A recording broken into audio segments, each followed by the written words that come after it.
अंबाजोगाईत 12वीच्या विद्यार्थ्यावर जीवघेणा हल्ला. पोलिसांची रातोरात जलद कार्यवाही. 3 आरोपी ताब्यात. अंबाजोगाई येथील ट्युशन भागात अभ्यासिका संपवून रूमवर परतणाऱ्या 12वीच्या 17 वर्षीय वयाच्या विद्यार्थ्यावर 3 जणांनी भर रस्त्यात निर्दयपणे लाकडी दांड्याने जीवघेणा हल्ला केला.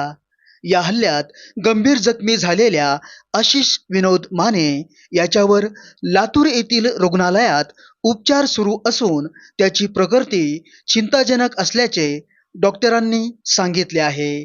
बुधवार दिनांक 17 रात्री 12 वाजण्याच्या सुमारास आशिष माने हा अभ्यास करून पायी रूमवर जात असताना दुचाकीवरून आलेल्या साहिल मांदळे, जितू मांदळे आणि एका अल्पवयीन आरोपीने त्याला अडवून शिवीगाळ केली. त्यानंतर एका आरोपीने लाकडी दांड्याने आशिषच्या डोक्यावर जोरदार वार केला. या अचानक झालेल्या हल्ल्यात आशिष रक्तबंबाळ होऊन रस्त्यावर कोसळला.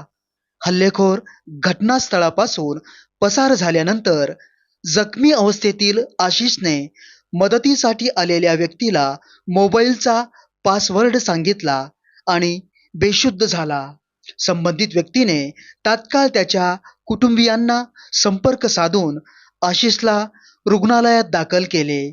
डोक्याला गंभीर मार लागल्याने त्याच्यावर अतिदक्षता विभागात उपचार सुरू आहेत.